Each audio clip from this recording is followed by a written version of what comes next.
Hello, everyone, and welcome to today's program, Anti-Semitism on Campus, a global perspective hosted by Bini Connect, our Young Professionals Division. Here's Rebecca Rose, Associate Director for Development and Special Projects at Bini International. Hello, everyone. Thank you for joining us today. Since our founding nearly 177 years ago, B'nai B'rith has fought anti-Semitism in its many forms. From standing up for Israel at biased international organizations to supporting diaspora communities that face systemic discrimination. We are excited to announce our signature response to anti-Semitism, None Shall Be Afraid, which recently launched. The initiative's name is inspired by a quote from a letter President George Washington wrote to the congregants of Touro Synagogue in Newport, Rhode Island, expressing his vision of religious tolerance in America. Everyone shall sit in safety under his own vine and fig tree, and there shall be none to make him afraid. As our CEO, Daniel Mariashin, has wisely stated, today Jews face threats to their safety that have not been seen in decades. We must come together in the spirit of Washington's letter and fight anti-Semitism in all its forms, including challenging Holocaust denial to fighting the demonization and delegitimization of the State of Israel. With that, we are delighted to be joined today by a fantastic panel of former Jewish students, activists, and legal experts for a discussion concerning the state of anti-Semitism on college campus. The panel will address the main challenges facing Jewish students on campus, including the prevalence of the BDS movement, modern manifestations of anti-Semitism, and constraints on Jewish life. With me today, moderating our discussion, is New York Chair of B'nai B'rith Connect, Laura Hemlock. Laura is a planning executive at UJA Federation of New York and has been active as a lay leader with B'nai B'rith for several years. Previously, Laura worked as director of Hillel Buffalo and is currently a board member and has remained engaged with these issues as an alum. Let's begin by introducing our guests. Bini Guttmann is the president of the European Union of Jewish Students, the democratic peer-led umbrella organization of Jewish student unions in 36 countries, representing 160,000 young Jews between the ages of 18 and 35 across Europe. Melissa Harari, Emory chapter leader, Alums for Campus Fairness. Professionally, Melissa works in strategy consulting. Since graduating Emory, she has stayed active in the Jewish and Israel advocacy space by helping create the Emory chapter of Alums for Campus Fairness to combat anti-Semitism, delegitimization of Israel, and bigotry on campus. Vanessa Heitz, attorney and former president, Jewish Student Federation in Chile, has been engaged with the worldwide Jewish community in many capacities for years. She submitted her law thesis on the unconstitutionality of the BDS movement. And finally, Benjamin Ryberg, an attorney, is the chief operating officer and director of research at the Lawfare Project, a legal think tank and international litigation fund committed to protecting the civil and human rights of the Jewish people and pro-Israel community worldwide. So Laura, let's begin. Great, thanks so much. And we're just so excited to learn from all of you today. So this first question is really for any of our panelists to join in and speak on. Really, during this historic pandemic, many things have been on the decline, but the boycott, divestment, and sanctions movement is not one of them. If anything, their strategies have evolved and shifted, and they've gained steam. With many students still uncertain if they're going to be returning to campus this year, it's unclear how the movement may manifest. How are your organizations meeting this challenge?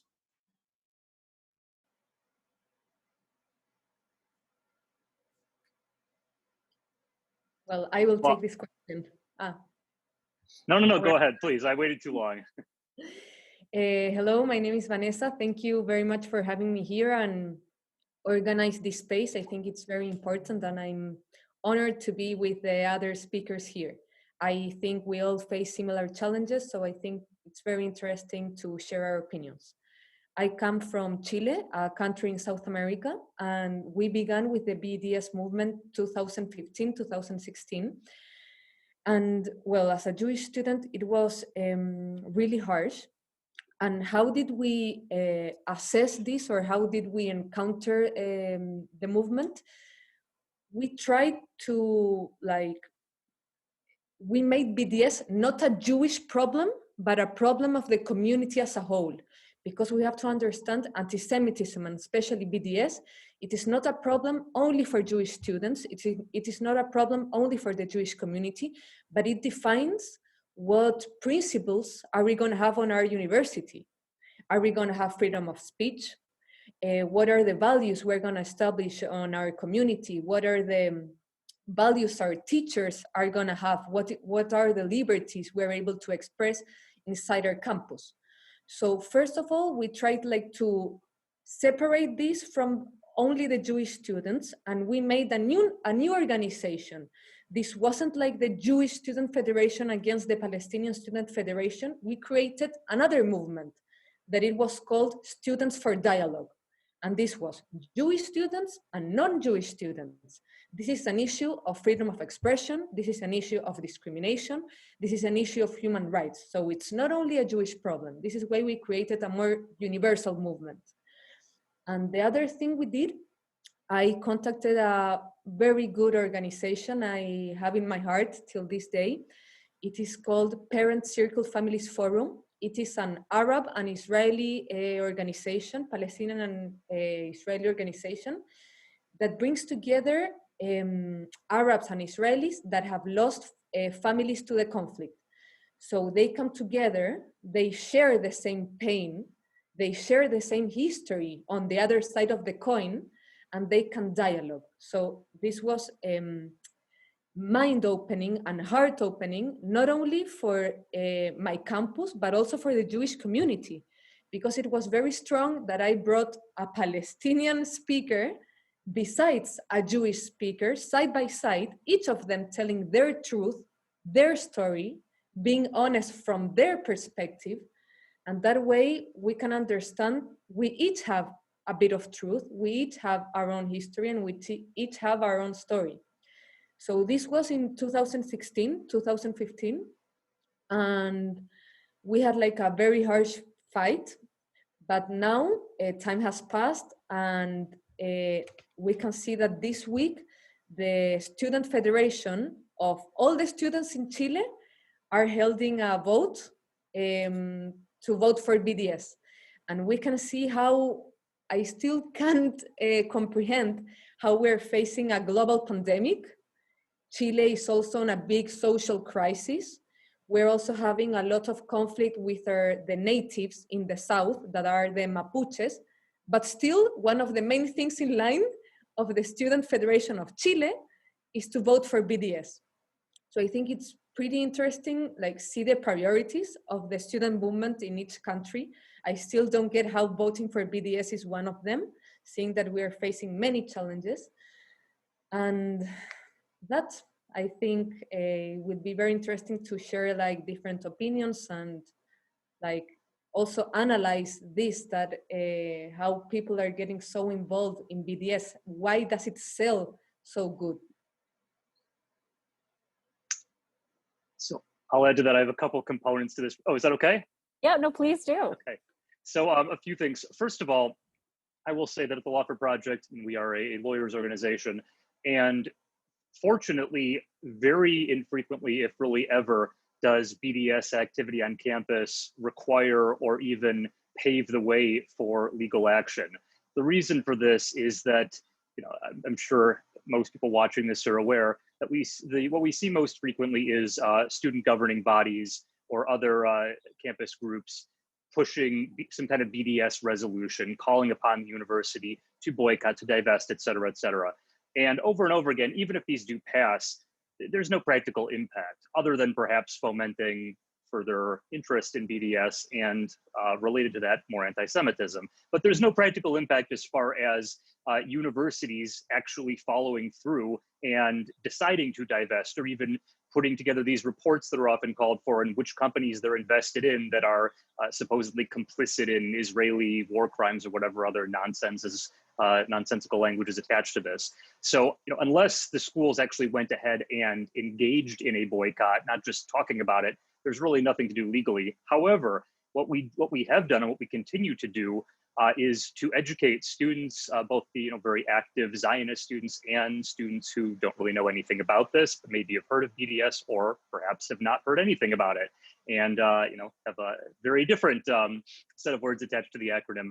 But educating them on how, as Vanessa alluded to, that this is really a civil rights issue, that we have laws that say you cannot refuse to do business with somebody. You cannot engage in any sort of commercial discrimination, treating somebody differently in commerce, in business, because of who they are, their protected class, whether that's their race, their ethnicity, their national origin, their gender, their sexual orientation, and on and on and on.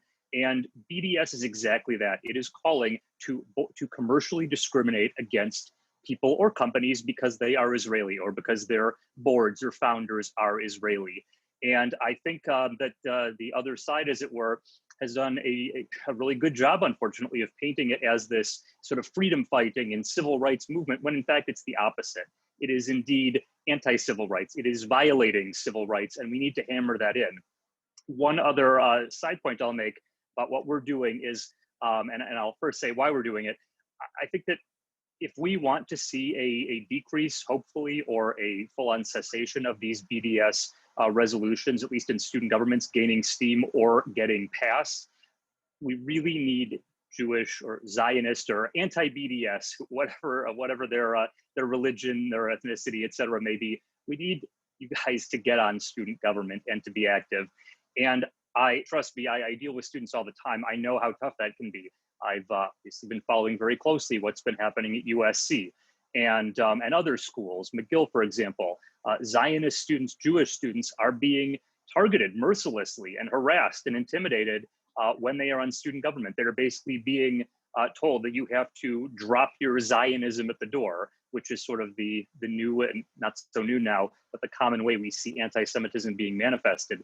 And listen, I cannot even imagine how tough it is. Fortunately, I did not have to experience anything like that when I was a student in college, but I deal with students all the time, and I know what kind of emotional toll it can take and how awful it is. That being said, the Lawfare Project is here, and there's plenty of other lawyers out there who are here to help those students, whether it's filing a Title VI complaint with the Office for Civil Rights, whether it's a lawsuit, whether it's even liaising with campus officials and others to try to deal with these situations and make the climate on campus such that Jewish students do feel comfortable being a Zionist and being on student government. And if they're being harassed, to get the school to do something meaningful to stop it. Because if all of the anti-BDS folks drop off of student government, we really can't be surprised if we see these resolutions going forward. I actually have a little bit of a more positive example that I can share. I'm originally from Vienna, Austria, and before I became president of the European Union of Jewish Students, I was actually president of the Austrian Union of Jewish Students. And what we did in Austria as the Austrian Union of Jewish Students is that we were successful in getting the National Union of Students in Austria, which is the legal representative of every student in Austria. So if you are a student in any Austrian university, you have to be a member of the Austrian National Union of Students. And we got the student representative body as the first national student union in the world to actually ban BDS from all Austrian campuses. And this was actually just the first step, because last year, and I'm happy to say that the Austrian Jewish Student Union played a big role in that as well, the Austrian parliament actually followed suit and passed a bill that had very similar language as the bill that we passed at the National Union of Students in Austria. And part of the reason why I actually wanted to run to be EUGS president was because I realized that these are problems that students across Europe are facing. But what is also important to say, I think, and especially coming from me, and representing students from all across Europe, is the situation is very different from country to country. So the situation in Austria is not comparable to the situation in the UK or the situation in France. And on the other hand, you have countries in Central and Eastern Europe where people don't even know that BDS exists, where BDS just isn't an issue at all.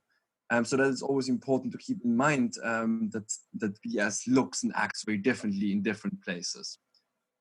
But what I think does work, and what I think both my personal experience, but also our experience as UGS and working with Jewish students from all over Europe shows are two things. First of all, it's coalition building. It's actually being out there as Jewish students and working with other student groups, showing them that you are interested in their opinions, showing them that you are true anti-racist campaigners, showing them why they should care about anti-Semitism. And on the other hand, and I think also equally important, to actually let Jewish students and those affected on campus speak, because they are the true experts on BDS. They really know what to do and what the best ways are to combat BDS. And we sometimes see organizations from the outside come, and I'm sure most of them are doing it from a very good natured point of view, really want to help. But I really think that it's important to mention that there are no bigger experts in what can be done against BDS on campus than the Jewish students on these campuses. So most importantly, also listen to Jewish students on these campuses. Yeah, Bini, to go off of that, and thank you so much for B'nai B'rith International for having me on here to discuss this. I think you brought up an important point where you have different perspectives coming in from the outside that sometimes are overshadowing the Jewish student perspective. And something that happened on my campus when there was anti-Semitic and anti-Israel activity in April of 2019 was we had a lot of third-party media organizations. The intentions were very good, were to protect the Jewish students on campus, but it ended up ultimately backfiring on us because the messaging was not unified, it wasn't aligned, and a lot of these organizations that were anti-Israel on campus were able to use that to further attack Jewish students and make it seem like the Jewish students were responsible for a lot of these outside messages coming into the university. So some initiatives that we have taken since then is we formed an Alums for Campus Fairness chapter at Emory University. And we did this in order to have a unified message so that it becomes an even stronger and coherent message in order for example, the new president, who we just sent a new welcome letter to be engaged in this issue, and so that students can become partners in the conversation rather than this being an issue of us versus them. And what this does in turn is it is able to manage the reputation of the university while giving credibility to the students and giving them a voice in these very important issues that, as you all have said, takes a great emotional toll on students. So a couple of things that have been done at Emory, as I said, is we sent a letter to the new president, who's actually the first Jewish president, I believe, of the university, commending him on his past actions and encouraging him to be a partner with ACF as a conversation builder and to really build that coalition on campus. And then another important initiative that we're doing at ACF is the goal is really to have these alums from those universities, especially recent alums, partner with the current students on campus to give them not only the tools, but also the emotional support and the encouragement that what they're doing is right. Because it's definitely a very difficult situation when your identity is being attacked and when you're in a bubble in college and you don't know whether your beliefs are actually valid. So we're here to validate those beliefs and to give those students those tools and the mentorship to be able to have their voices heard and amplified rather than having different messaging from different organizations. So I say the biggest tool I think has been ACF in being able to unify that message for campuses across the US. Thank you all so much. And I think, Melissa, you hit on something really important about how it attacks a student's identity. And it's not just a piece of themselves, but it really impacts their entire experience on campus, and really it attacks them as an entire person. So our next question also really speaks to the larger campus experience. And this is a question specifically for Vanessa and Bini. We're curious, in Latin America and in Europe specifically, how responsive your academic community, such as professors and faculty and administration, what their response has been to anti-Semitism and BDS on campus. Me or Bini? Either of you. We'd love to hear from both of you. My personal experience on my campus was that most of the students supported BDS, but most of the teachers supported freedom of expression. And I wanted to sum up on everything Melissa and Benjamin said before. I think we have to distinguish two aspects. In Spanish, we say forma and fondo, like the outer aspect of BDS or the legal aspect, and then there's the substance, the arguments, the essence of BDS. I think it's essential for us to have the legal arguments to fight BDS, and although, as Benjamin said, there's many times not a legal action to take because BDS students held the vote, but then it is not ratified by the dean or by the teachers, so it doesn't have a real impact. I think it's much more important the impact it has on the students that are listening these ideas the day they're going to be future leaders of my country or any country. They're going to have all these ideas, although it doesn't have any real impact. So although students don't have the attributions to finish academics exchange with Israeli universities, the impact BDS has on the minds of students, I think, is much bigger. And on the other hand, I think that's where the Jewish Students Federation come in.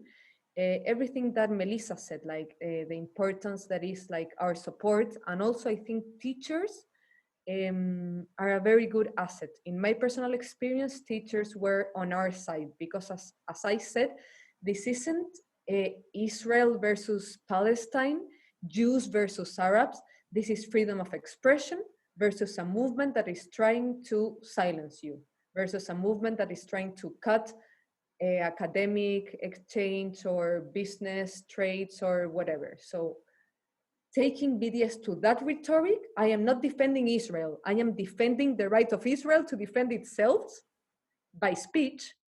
I think it's a good way for teachers to be on your side.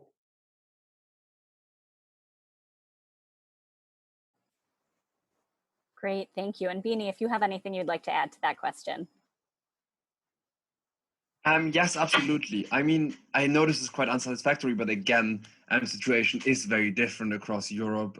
Europe is a very diverse place, so there's not really the answer to that question. But what I think is important to mention is that education is also important for professors, for lecturers, for teachers at universities. And both we and some of our member unions have started actually offering anti-Semitism training and training on BDS for university leadership. And the Union of Jewish Students in the UK, for instance, also works with vice chancellors of universities and takes them to anti-Semitism courses and educates them about BDS.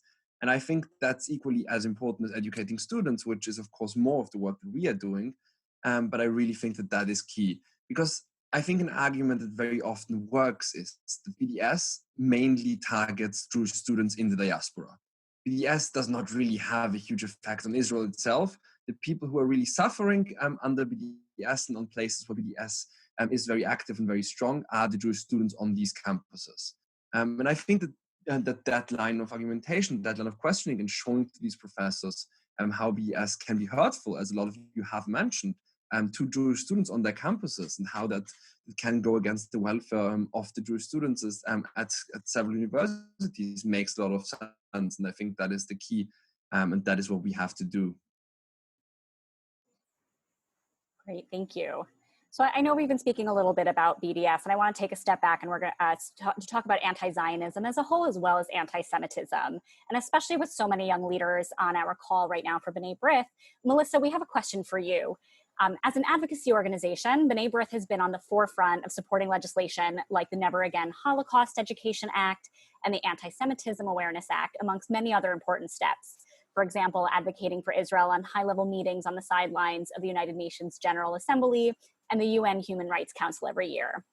As alumni, what can young professionals do once they leave campus to fight the onslaught of anti-Zionism and anti-Semitism at their alma mater and beyond?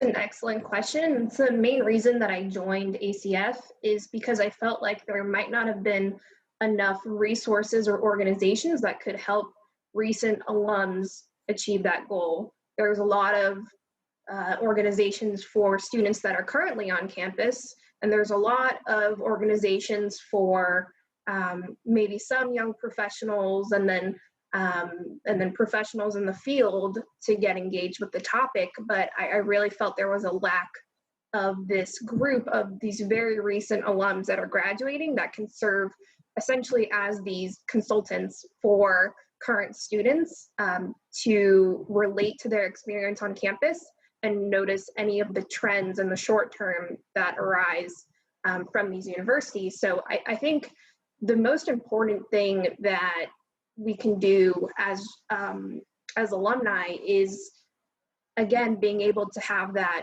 consistent messaging, and also making sure that we are continuing our leadership training. We're participating in the Jewish and pro-Israel community to really be able to pass on that leadership to current students. Kind of in the Jewish world, we say ledor vador, from generation to generation. It applies in this situation as well. So I think that one of the best things to do is to continue. If you have that passion as a student, don't just let it simmer and have it go a different direction, but really make sure that you keep that passion and engage in whatever form you think is best, whether it's officially on a board of a Jewish or pro-Israel organization, whether it's through policy activism and lobbying, whether it's through diplomacy, or whether it's just volunteering or speaking to current students and listening to how things are going on campus and acting just as a sounding board and a shoulder of support for those that are suffering on campus. I think that it's also very important to validate a lot of the progressive students on college campuses, since a big issue is a lot of the voices from the progressive Jewish community on campus is being left out, similar to what's going on in student governments, where we have a lot of Jewish students, although they identify as very progressive and liberal, they are still being invalidated because of their support for Israel and for being a Zionist. So this is something that I think is something that should have a large focus from recent alums, because this is something that they can very strongly relate to in this moment. Because there is a veiled anti-Semitism through the anti-Israel rhetoric that's coming usually from very, extreme left, although there obviously is the obvious anti-Semitism coming from the extreme right, but there's really this essence of the inability to respond to anti-Semitism when it's coming from other minorities or other progressive students, because you feel that you align with their voices, and therefore you think that because they're right on one issue you agree with, but they don't have a support for Israel like you do, there's this inner conflict of your identity. So kind of an attack of your identity, as we discussed, but at the same time, there's this contrast internally where you're trying to determine the best way to respond. And a lot of times this can be really tricky as just a student on campus on your own. So I think a lot of the anti-Semitism on campus is unintentional, because it's coming from a lack of knowledge or misinformation from all the sources we have in front of us now in the digital age. But a lot of times it's coming from a good place. It's coming from advocating for social justice, for humanitarian efforts, for human rights, advocating for other minorities. And that, I think, is the really tricky part that different organizations need to be focusing on, and on being able to help these young professionals and recent alums be able to tackle that with the current students. Thank you. Those are really helpful and tangible action steps that we can take. And you speak to something that I know Ben had mentioned earlier about what it means to bring your full self, but having to leave a piece of your identity, especially when you identify as Zionist, at the door when you're stepping into very progressive spaces or social justice spaces. Just as an example, we even just heard last week at the University of Southern California, Rose Rich, who was the vice president of the university's undergraduate student government association, had to step down from her position. And she wrote in her resignation letter that the intense pressure and toxic conditions that led to her decision were specifically the anti-Semitic attacks to her character and the online harassment she endured because of her Jewish and Zionist identities. So Ben, we actually have a question for you about this, as you had spoken a little bit about this before. Seeing that even the word Zionism elicits these negative responses and when students are stepping into these spaces, what are strategies students should be adopting to reclaim their Zionism and that piece of their identity? I think that there are some minds that we're probably not going to change. And when these students are being attacked by whoever they're being attacked by, whether it's SJP, whether it's unaffiliated students, whoever. Yes, it would be great if we could sit down and have an open dialogue and explain what Zionism is and have a productive conversation. But let's be realistic. That's not always or very frequently what happens. So I think students really need to know, again, is not even need to know the law, but just know that there are laws out there that do protect them, and there are lawyers who will work with them in whatever capacity the students think is most helpful, and for free, I should add. Much as that may sound like a plug, a lot of students do know what resources are available, but a lot don't, and I think it's crucial that any Jewish or Zionist student, whether they're an activist or whether they're just want to go about their day on campus and are worried about this anti-Semitic climate, they should know what's available to them.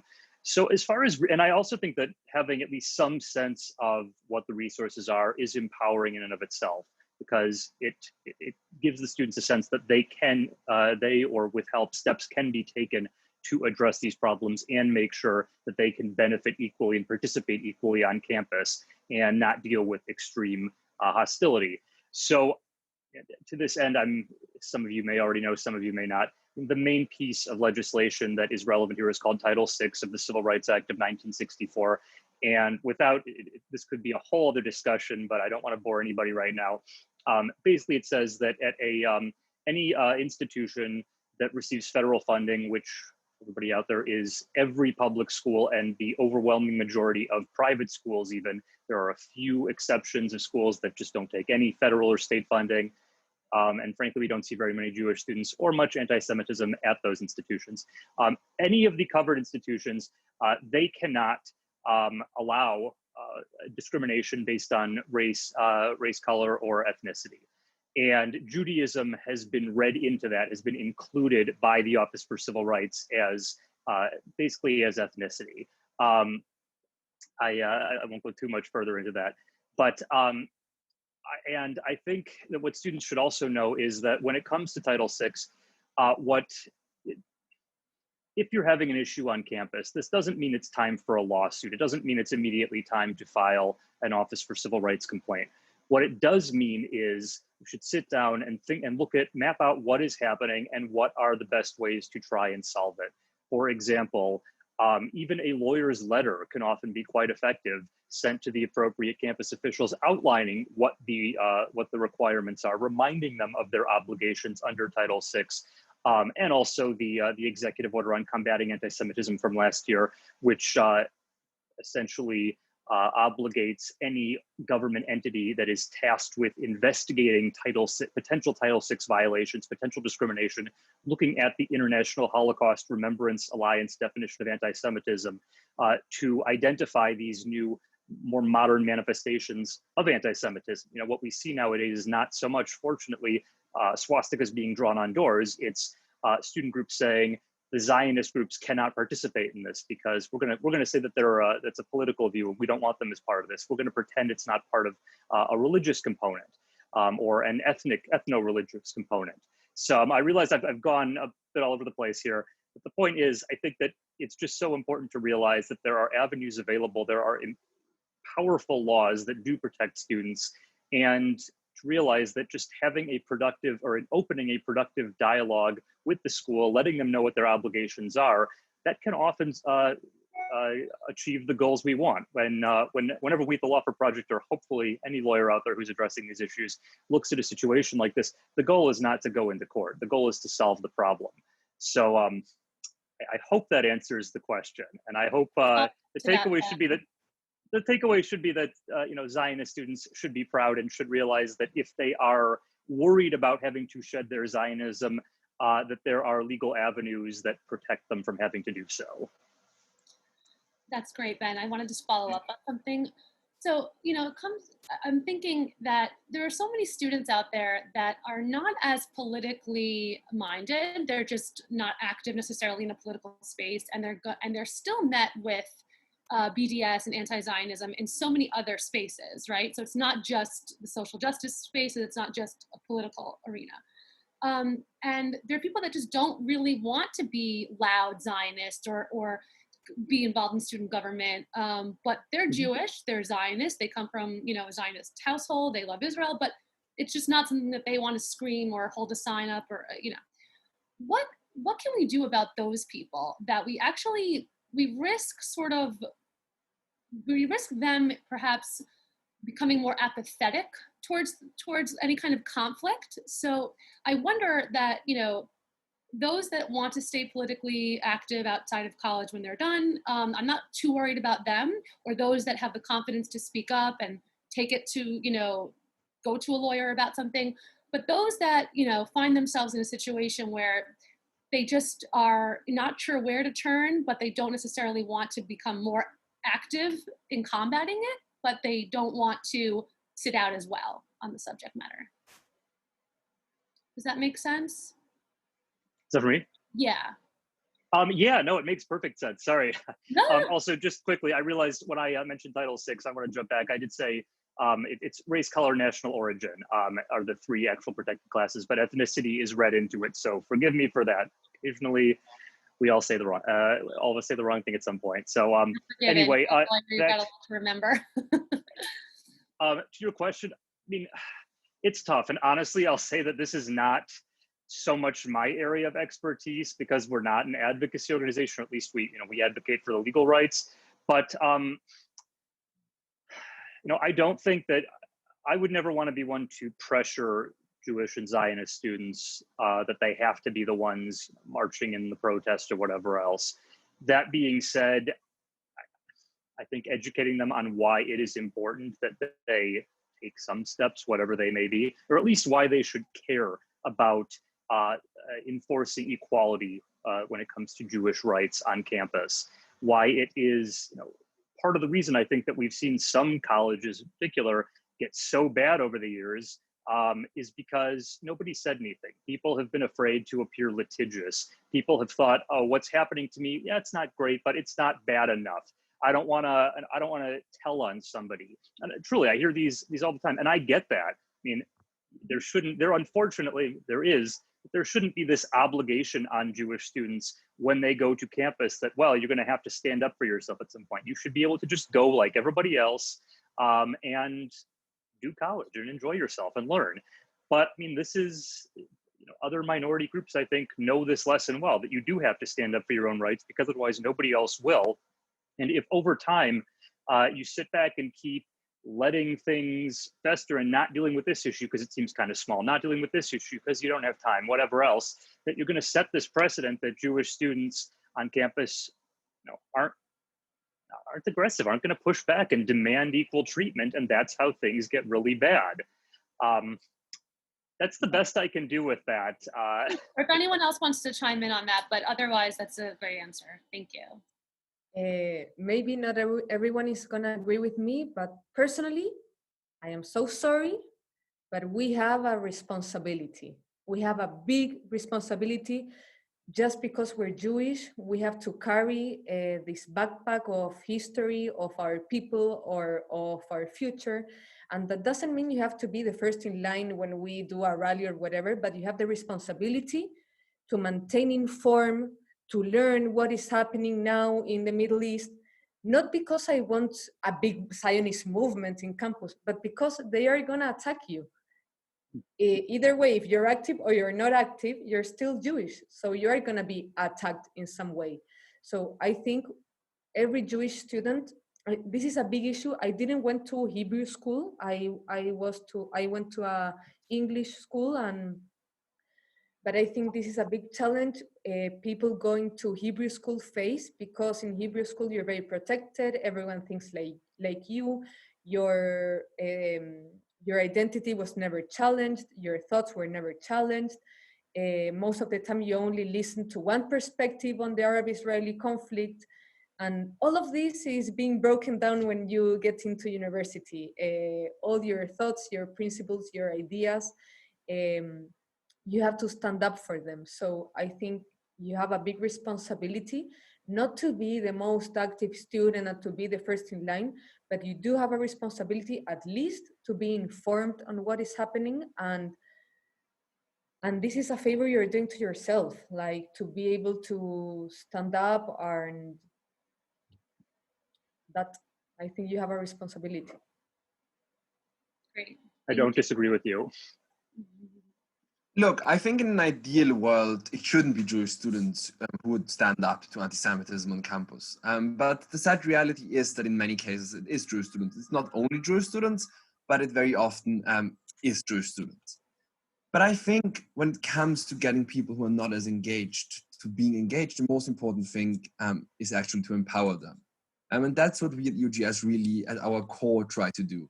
We try to give Jewish students, we try to give young Jews the tools to organize themselves, to be politically active, to organize themselves into a Jewish student union. And I also think, and that is important to mention here, that it goes beyond just fighting anti-Semitism. What we at UGS try to do is actually fostering a positive foundation to Jewish identity in Europe right now. Because in Europe very often, and I also think in other parts of the world, but speaking from a European perspective, very often when we talk about Jews in the Jewish community, both inside the Jewish community and from the outside, we do it in two frameworks. We do it when we talk about anti-Semitism, and we do it when we talk about the Shoah, and sometimes when we talk about the Middle East conflict. And those are all the frameworks that we talk about Jews. But that's not our reality. Young Jewish life does not only consist of fighting anti-Semitism and remembering the Shoah.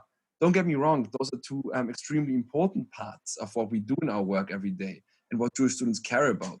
But this does not represent everything that we are about. And I think that in order also to combat anti-Semitism, but especially to foster Jewish life in Europe and all around the world, it is important that we give young Jews the tools to actually have a positive foundation to the Jewish identity. And I think that is at the core of also getting people who are disengaged to be engaged. I think a very good point is that people will always fear or hate what they don't know. So I think it's very important to show our Jewish culture, our Jewish life. And in this way, we also did a very good project. It was called Shabbat +1. So we did like small tables, and everyone had to invite one non-Jewish friend. So that way, our Judaism is not only reactive, we're not only reactioning to anti-Semitism, but we can also give something to the community, like show our culture, show our traditions. And this was very good because we invited like different political parties on a student level and on a national level to come and share Shabbat with us and talk not only about the Shoah or Middle East, but also talk about who we are, where we come from our culture, and also national topics that affect all the country, not only the Jewish. So I think that is very important, like to show who we are and not only stand up when we feel attacked, but be active in the community and with our friends, non-Jewish friends and whatever. Because people will always fear or hate what they don't know. I think it's primarily based on ignorance more than real hate. I agree with Vanessa strongly. Would recommend the types of programming for students that don't want to be on the front lines, but want to be able to contribute to helping Jewish students on campus and helping in correcting this narrative of especially all Jews are the same and look the same, by doing these types of programs, and especially by telling the stories of Jews of color, of telling the story of Mizrahi Jews, of Jews in the diaspora, because there are so many different cultures within the Jewish community, because we're a people. It's not enough to say that we're just a religion at this point. We're a collective group that's been spanning the entire world. And something that I did at Emory is I started an annual program called Israeli Latin Night, where we talk about the comparisons between Israeli culture and culture in Latin America. We bring several Latin American Jewish students to talk about their stories. So for context, I was born in Brazil, and a lot of people didn't realize that there are Jews in Brazil. So we brought students from campus, from Brazil, from Panama, from Paraguay, from Argentina, to really talk about their stories. And a lot of non-Jewish students came to these events because they're very interested in events that combine different cultures or different religions. So I definitely think that that's been one of the most effective ways to foster that conversation and increase awareness. That's not in so much of a loud way, but more a intimate, meaningful, impactful way. So I think that type of programming that we did, we also introduced the history of Sephardic Jews, and talking about, the liberation of Jews and what does Zionism mean. We're able to easily talk about that, and people really came away from that program with a better understanding of the different Jews that exist. We even did a Israeli Indian night where we talked about the Jews in India, the Bini Israel, and we talked about the influence of Indian culture in Israel and vice versa. So these are programs that receive not only a lot of people attending that weren't Jewish, but also got a lot of praise in that it wasn't your typical, what does it mean to be a Zionist, and here's the history of Israel, but here's the broader context, and here's what's valuable for you and how you can participate. So it's also welcoming those other students by being able to teach others about their cultures as well. I love that. Thank you so much. And I think all of you brought really important perspectives of just how we think of the collective of the Jewish people as well, and how we really honor everybody's multiple identities all at the same time, and how that's a really important piece about creating proud Jewish communities on campus. So we have one last question before we go. We have just also a few minutes for some Q&A that has come in from our listeners. And this last question is for Bini. So as we've been thinking a lot about and talking a lot about really anti-Semitism as a whole on campus, this is really zooming in a little bit. And we're curious to hear, because we know that in Europe, the percentage of Jewish students on campus is much lower than what we're seeing here in the United States. And how has that been a distinct challenge? What are the distinct challenges for European students on their campuses? For example, in the States, we know that on most campuses, students can it's just a given that students will have a Hillel on their campus. What are the unique challenges that you're seeing on the campuses in Europe? That's actually a great question. And so again, it's very different in where you are. So for instance, we have countries like the UK and France where you have less Jews than the US, but you have quite big Jewish populations. And in those countries, you have a lot of Jewish organizations that are active on campus. You have organizations like Hillel, they are named differently, and part Hillel is also active in Europe, but you have Jewish life on campus that is in some ways comparable to how Jewish life is lived in the US. But then on the other hand, in most European countries, that is not the case. In most European countries, you only have a handful of Jews, and you only have a handful of Jews on campus. So you actually don't have the luxury of having a lot of organizations that come in, that work with you. So this is why I actually think that the work of Jewish student unions is so important, because Jewish student unions do a few things. First of all, they give Jewish students a space to organize themselves, but also to have a safe space to be with themselves, to be among themselves. And they are not just the voice of Jewish students in their countries, on their campuses, advocating for the interests of young Jews, but they're also a social hub. They're also the place where young Jews gather. And it's really great to see how all of these different Jewish student unions function. And our newest union, for instance, is from Bosnia. And of course, you cannot compare Jewish life in Bosnia in any way to Jewish life to the UK or in the US. But it's still great to see that young Jews are organizing themselves in Bosnia and actually providing a space, peer-led, where content and programming is done for young Jews, by young Jews. And I think that is really the most important issue, the most important thing that we are seeing. And that's really what UGS is all about, actually helping those student unions, and especially working with those smaller Jewish student unions, helping them to grow.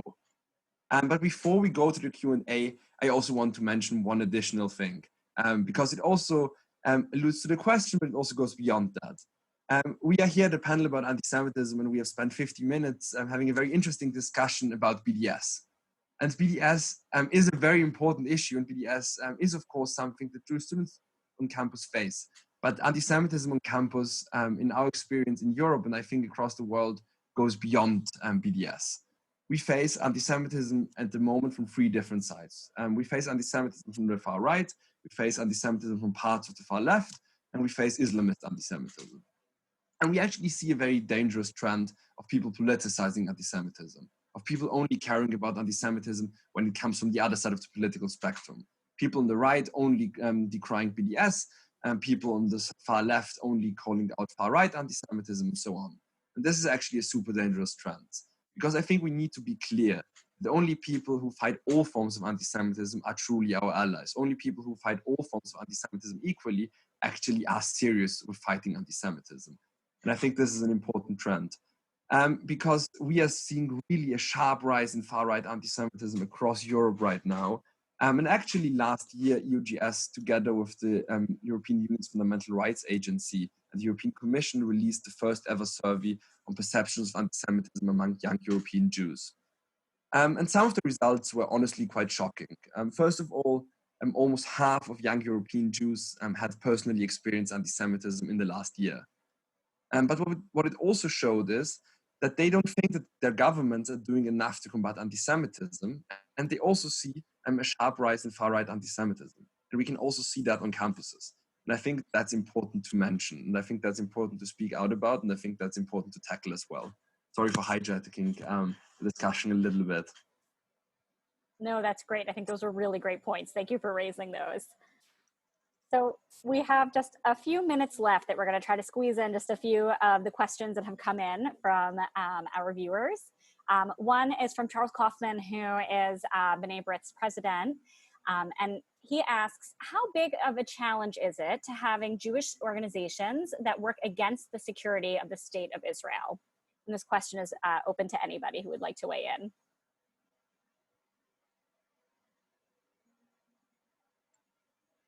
I didn't understand the question. How are you working against the security of the state? I think the challenge of having Jewish organizations that work against the security of the state of Israel. I'm going to interpret that as meaning maybe Jewish organizations that are supportive of BDS. Yeah. If I'm wrong, sorry. Nope.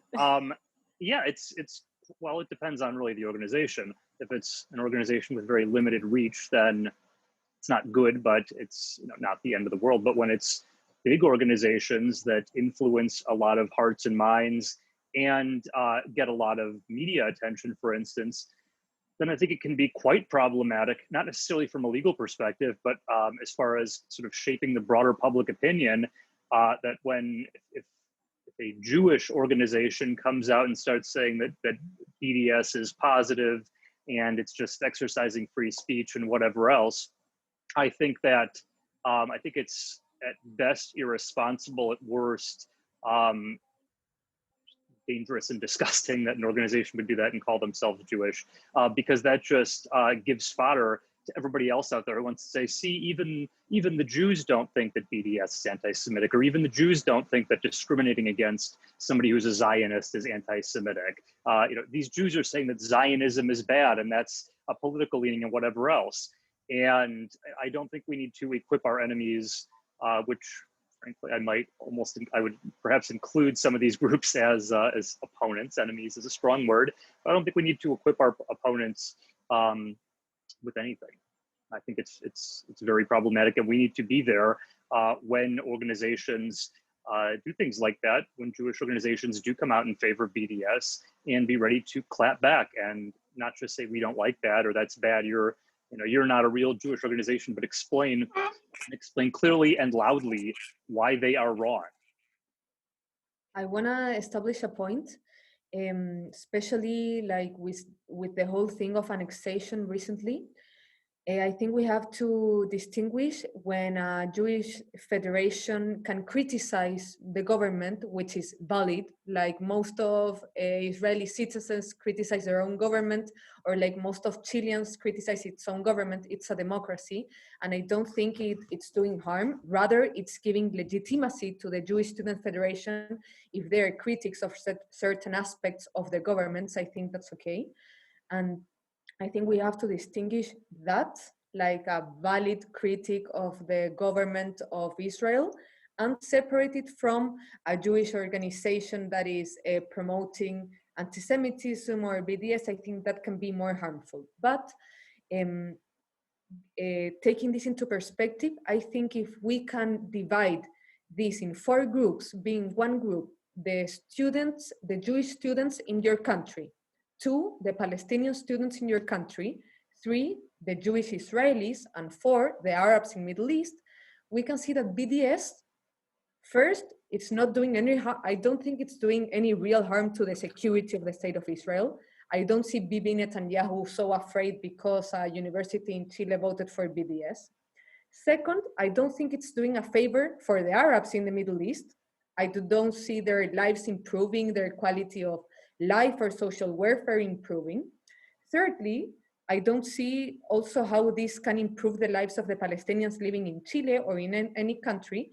But 4, I think that the only group that is being prejudiced by this is the students in university, the Jewish students in university.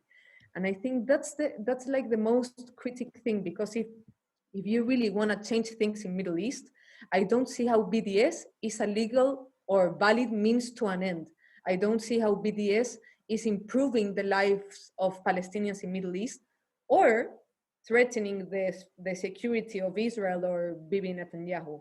I think this is an issue that affects Jewish students in universities in our own countries. I think Vanessa said something very important at the beginning of her remarks right now.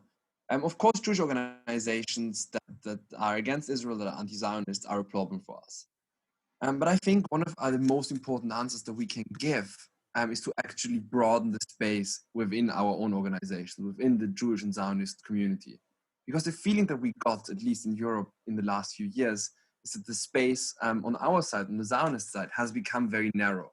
That's actually why UGS, and I actually wanted to answer that already before, Benjamin, when you got that question, launched an initiative around Yom Ha'atzmaut, where we are giving Jewish students in cooperation with the Times of Israel a platform to actually define their Zionism, and to actually have a broad tent of what Zionism means to young European Jews right now.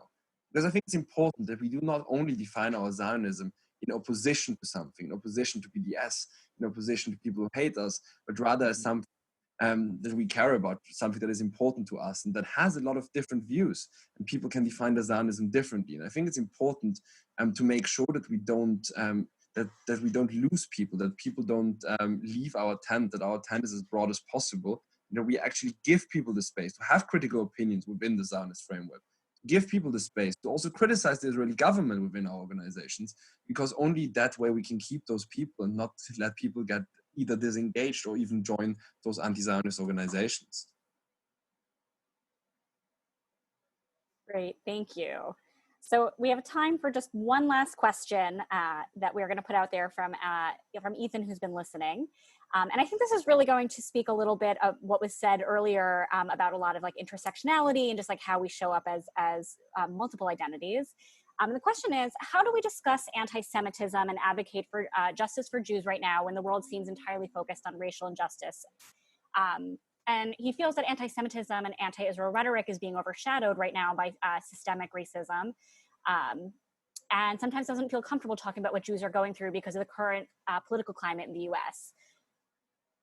If anybody has any thoughts to that. Yeah, I could address that. I've been having a lot of conversations with Black colleagues at work and Black friends, and it's been really eye-opening to talk about these issues side by side. I think that it's important for Jews to address and to very much speak up as allies to the Black community, especially in the US right now, and also to speak about parallels, but also the differences between the two types of discrimination that's going on and the different struggles. It's important for each side to acknowledge these different aspects. And as you can see with a lot of trends on social media, and you see a lot of different entertainers and actors that have come about saying anti-Semitic comments, a lot of them not even meaning to, but really taking the opportunity to educate themselves on what anti-Semitism, anti-Zionism is. I think that's something that's pretty new. You even see like Nick Cannon is going to be on an American Jewish Committee webinar today to talk about what he said and what he's learned about the Jewish community when he was saying a lot of vile rhetoric about it. So I think that's already a lot of progress in the matter of, I think, about a week. So I don't think that anything can overshadow anti-Semitism. I think it's an opportunity for more of that positive intersectionality. I don't personally view intersectionality as much of a danger as a lot of people say it is. I think it's still a positive intention, and it's our way to reclaim that and be able to either, we can set aside or table the anti-Semitism conversation and focus on the racial justice and anti-racism, and then as well open the door for that dialogue with the Black community, fostering better Black-Jewish relations, because the Jews have always been a strong ally with the Black community during the civil rights movement. And for one reason or another, that alliance has shifted a bit away, and now is our opportunity to regain that alliance and to really help our Black brothers and sisters while they are able to better understand about our culture. But it's really important to really take the time to acknowledge their struggle. And in turn, out of that mutual respect will come the realization that our communities have both suffered tremendously. And I think it'll come with time, but I think we're heading on a really good path right now. I'll add, I think Melissa made a great point that the word intersectionality, a lot of people hear that these days and just think it's bad. And it means Palestinian students, you know what it means. Palestinian students basically trying to form alliances with other minority groups against the Jewish students. That's bad. Yes, that's definitely problematic. But I don't think that's what intersectionality means at its core. And I think that exactly what you said, that there should be intersectionality between the Jews as one minority group, and whether it's Blacks, whether it's any other minority group, why not? There's no limitations on what minority groups can identify common ties and common struggles with one another. I also, I do think that I've dealt with a number of situations like this recently where people have brought up issues involving anti-Semitism and Jewish civil rights and they've gotten a lot of pushback, basically saying, well, it's right now, it's the time for Black civil rights. This may not be the most helpful point because it's kind of non-specific, but I think it's just in part about knowing your audience and keeping in mind who you're talking to and thinking about, is this the appropriate time, or am I coming across like I am commandeering a different conversation? I personally do not think that every conversation about civil rights has to address every different minority group all at once. A parallel that I heard that I like though was, there's Breast Cancer Awareness Day. It hasn't been made into All Cancer Awareness Day. It's not breast cancer and whatever other cancer awareness day. Like we can devote time for specific issues, and I think that's fine. That being said, I think that the fact that there is a larger discussion about Black and brown rights right now, I do not think means that the Jewish community or whoever cares about Jewish civil rights has to be silent. There's co-opting, and then there's just totally blocking out. And I don't think that conversation should be blocked out. I think it's just about having it appropriately and effectively, and not actively trying to overshadow another current conversation, but to join it.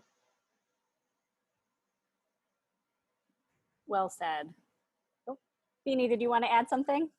If there's still time left, but I'm going to try to be brief. I actually think, and I've mentioned that before, that this moment is actually hugely important for us as a Jewish community as well. I think that we as Jewish organizations, as young Jews, have a duty to stand up whenever discrimination is happening, no matter who against it is. And I think this is mainly because of the values that we are having, because of our Jewish values. But I also think that building actually has a huge value for us when it comes to our advocacy.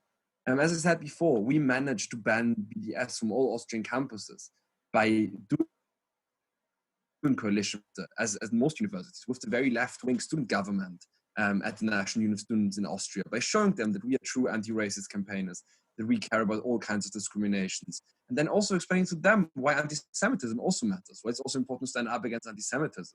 So I think that we need to engage in coalition building, both because it's the right and moral thing to do and the Jewish thing to do, but we also need to engage in coalition building because it helps our advocacy.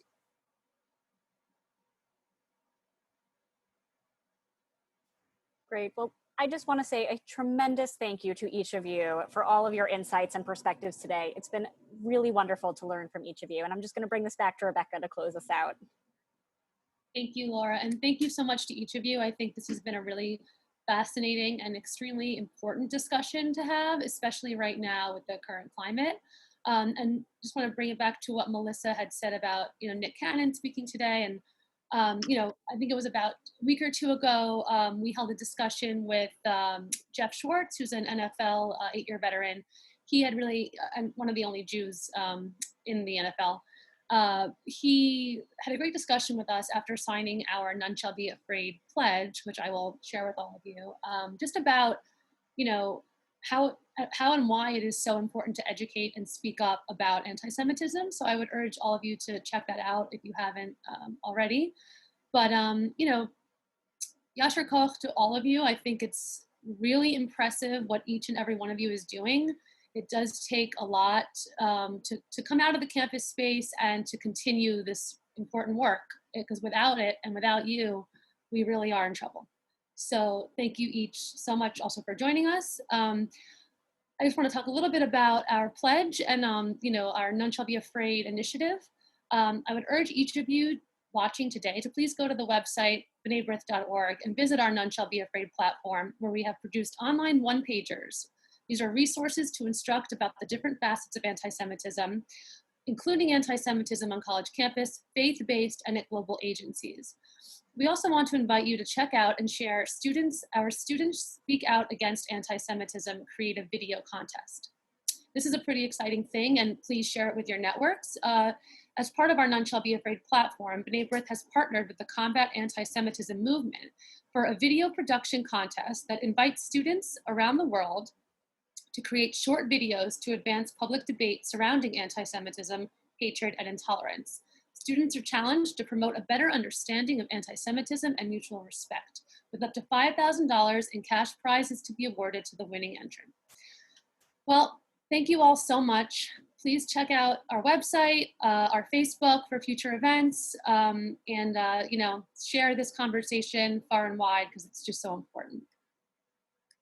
Thank you. Thanks a lot for having us.